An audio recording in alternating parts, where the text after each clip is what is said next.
இன்னைக்கு எங்கள் வீட்டில் நெய்ச்சோறு, தால்ச்சா, ஈரல், கிரேவி 3 செய்ய போகிறேன். இன்ஷால்லா. இப்போ நெய் சோறுக்கு வேண்டியது அடுப்பை பற்ற வச்சுட்டு சட்டியை வச்சுக்கோங்க.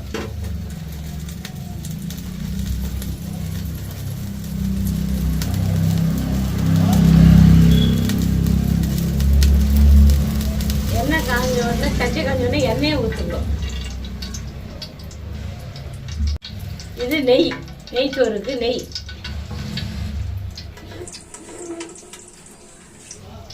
பட்டை, லவங்கம், ஏலக்காய்.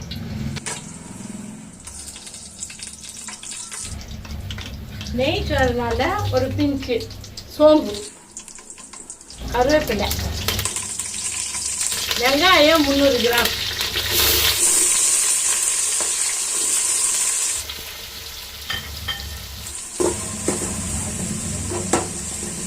இந்த வெங்காயம் பொரியறதுக்காக ஒரு 2 நிமிஷம் 3 நிமிஷத்துக்கு நல்லா பொரியணும். அப்போதான் சாப்பாடு நல்லா இருக்கும். மூடி விட்டுருவோம். இப்போ வெங்காயம் பொரிஞ்சிச்சான்னு பார்க்க போகிறோம்.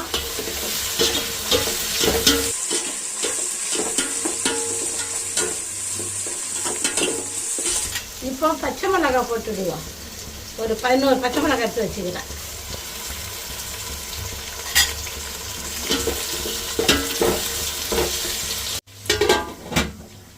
இப்போ பொரிஞ்சிச்சான்னு பார்க்க போகிறோம். பொரிஞ்சிச்சு. இப்போ இஞ்சி பூண்டு 2 டீஸ்பூன் 3 டீஸ்பூன் அளவு இஞ்சியை பூண்டு விழுதாக அரைச்சி வச்சது. அது ஒரு 3 டீஸ்பூன் எடுத்து போட்டுக்கோங்க. போட சொல்லி நல்லா உங்களுக்கு வாசனை செமையாக இருக்கும். இஞ்சி பூண்டு போட்டுட்டா பொரிஞ்சிச்சு. ஒரு 3/4 கப்பு தயிர் அதில் ஆட் பண்ணிக்கணும்.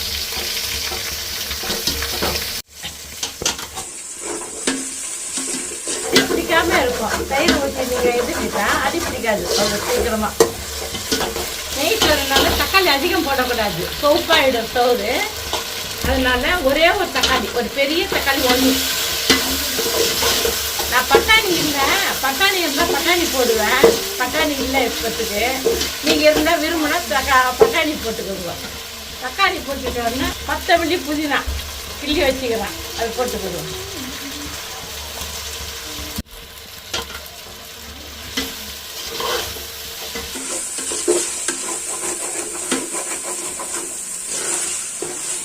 தேவையான அளவு உப்பு.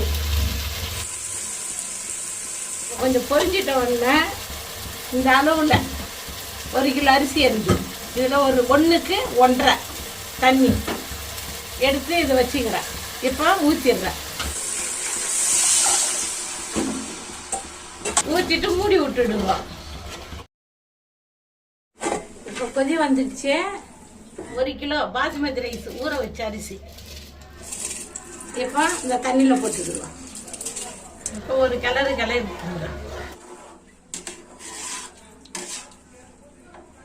கிளறிட்டு உப்பு கரெக்டாக இருக்குதான்னு பார்த்துக்கோங்க. உப்பு பத்தலைன்னா உப்பு போட்டுக்கோங்க.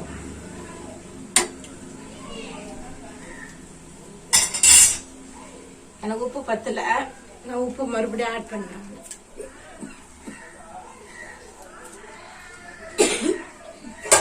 இப்போ மூடிடுங்க. இப்போ தண்ணி வத்திச்சான்னு பார்க்குறோம். கரெக்டான பக்கம் வந்துடுச்சு. இப்படி ஒரு கிண்டி விட்டுட்டு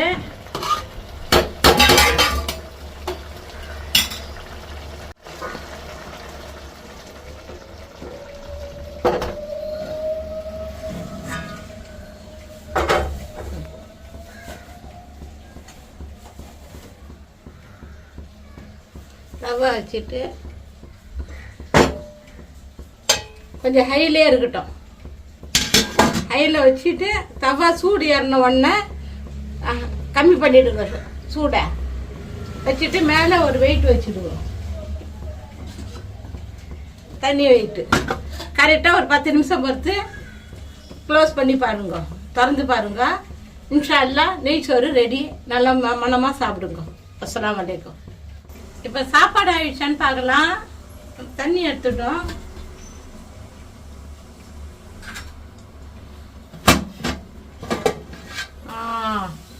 அல்ஹம்துலில்லாஹ் நல்லா செமையாயிடுச்சு சாப்பாடு. உதிரி உதிரியாக இருக்குது பாருங்க.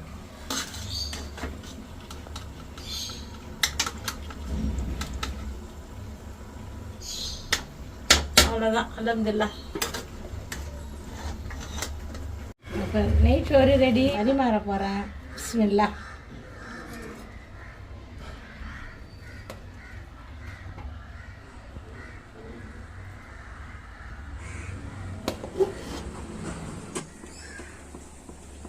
அஸ்ஸலாமு அலைக்கும்.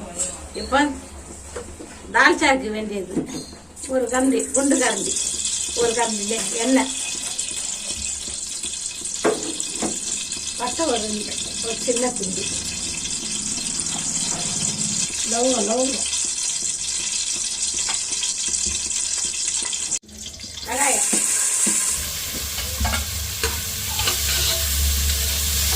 வெங்காயம் போட்டுட்டேன்.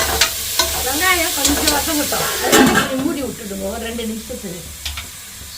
இப்போ பொரிஞ்சிட்டான்னு பார்க்கலாம். நல்லா பொரிஞ்சிட்டு வெங்காயம், இஞ்சி பூண்டு விழுது ஒரு 2 டீஸ்பூன் என்ன 1.5 டீஸ்பூன் அளவுக்கு போட்டுக்கணும். போட ஒரு 7 பச்சை மிளகாய் வச்சுக்கிறேன். அதையும் போட்டுக்கணும்.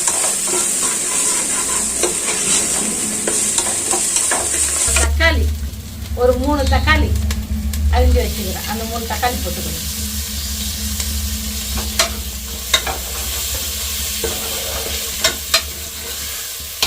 அடி பிடிக்காத இருக்கும். தேவையான ஒரு உப்பு போட்டுக்கணும்.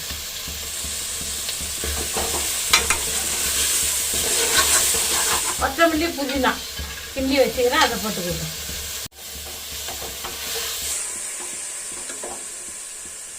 ஒரு 150 கத்திரிக்காய்,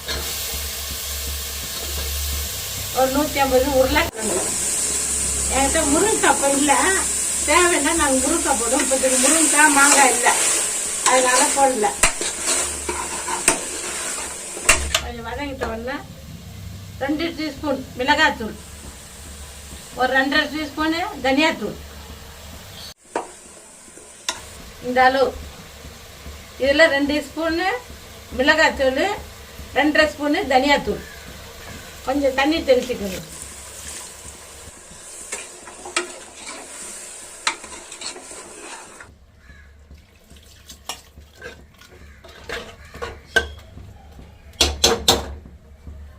இப்போ கொஞ்சம் காய் வேவுற வரைக்கும் மூடி விட்டுருவோம். இப்போ காய் வெந்துச்சாண்டு பார்க்கலாம்.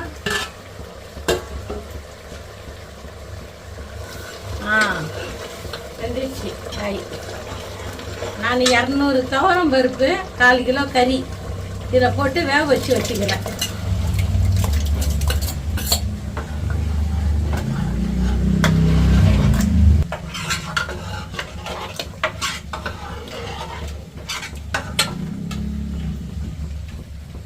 ஒரு எலுமிச்சை அளவு புளி, அதை ஊற வச்சு கரைச்சி வச்சுக்கிறேன். அதையும் அதில் ஊற்றிடுங்க.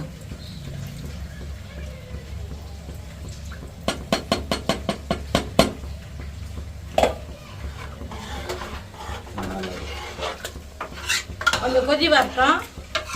கொதி வந்தோடனே தால்ச்சா ரெடி. அவ்வளோதான். நல்லா கொஞ்சம் கொதி ஒரு 5 நிமிஷத்துக்கு நல்லா கொஞ்சம் கொதிக்க வைங்க.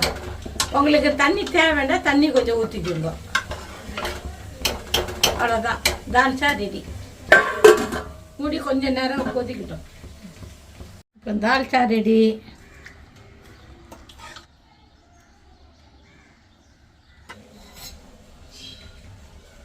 இப்போ ஈரல் கிரேவி பண்ண போகிறோம்.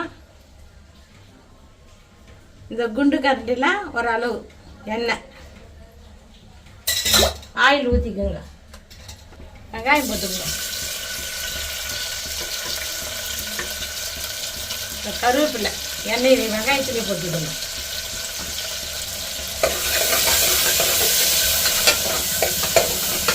கொஞ்சம் வெங்காயம் பொரியட்டும்.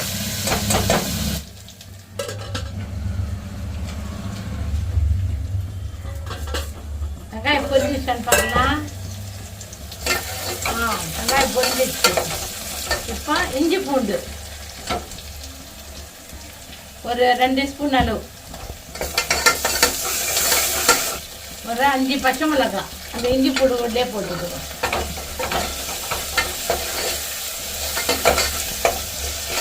கொஞ்சம் பொரியிட்ட இஞ்சி பூண்டு.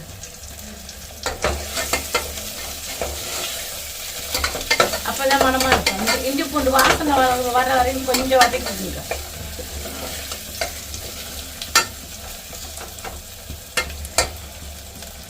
ஒரு தக்காளி,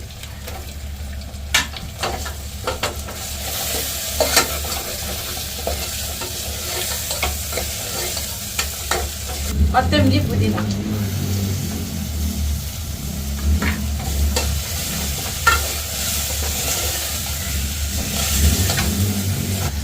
ஒரு ஸ்பூன் இந்த அளவுக்கு மிளகாய்த்தூள், இந்த சின்ன ஸ்பூன்ல மிளகு ஜீரகத்தூள்,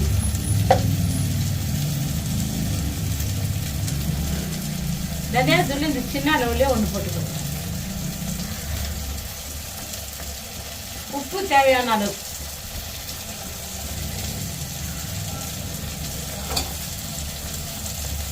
கொஞ்சம் தண்ணி தெளிச்சுக்கணும்.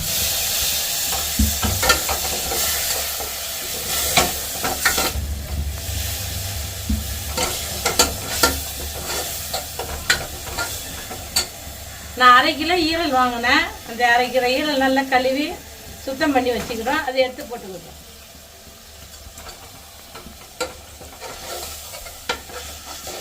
கொஞ்சம் வதங்கட்டும்.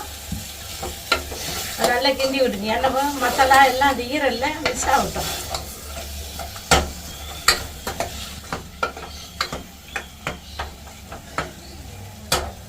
ஒரு 100 இல்லை 150 ml தண்ணி ஊற்றி போட்டு ஊற்றி விட்டுடுவோம்.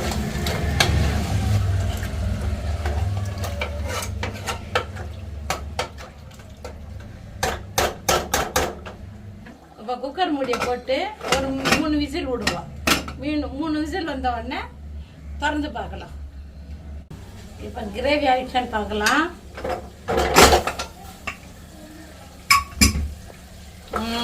மாஷாஅல்லாஹ், செம கிரேவி ரெடி.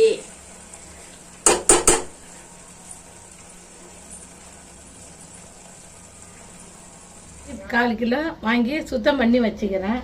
இப்போ அதுக்கு தேவையான பொருள், சுக்கா கறிக்கு தேவையான பொருள், தேவையான அளவு உப்பு, 1/2 ஸ்பூன் மிளகாய்த்தூள், தயிர் 1 ஸ்பூனு, மிளகுத்தூள் ஒரு 1/2 ஸ்பூன். இது எல்லாம் நல்லா மிக்ஸ் பண்ணிக்கோங்க.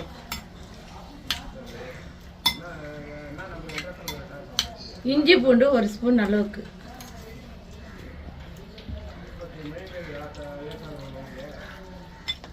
நல்லா மிக்ஸ் பண்ணிட்டு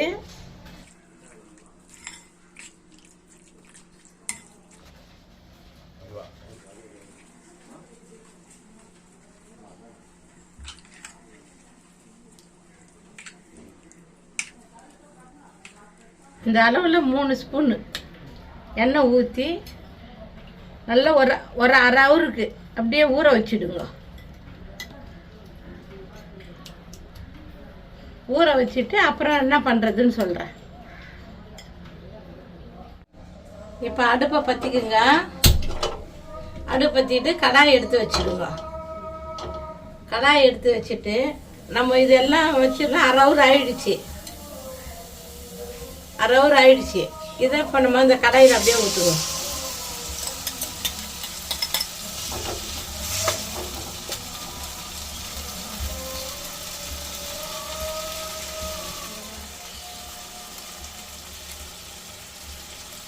நம்ம போட்டோம்னா கொஞ்சம் நல்லா கொஞ்சம் கிளறி விட்டுக்கிட்டே இருங்க. நம்ம கறி வேகிறதுக்காக தண்ணி கொஞ்சம் ஆட் பண்ணிக்கிறோம். தண்ணி ஆட் பண்ணிட்டு மூடி விட்டுடுவோம். கொஞ்ச நேரம் நல்லா வேகட்டும். இப்போ சுக்கா கறி ஆயிடுச்சான்னு பார்க்கலாம். மாஷாஅல்லாஹ், நல்லா சுக்காவே ஆயிடுச்சு.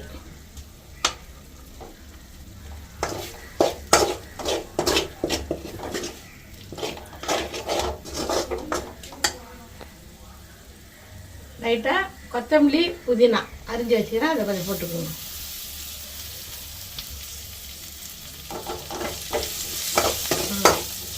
சுக்கா கறி ரெடி. அவ்வளோதான்.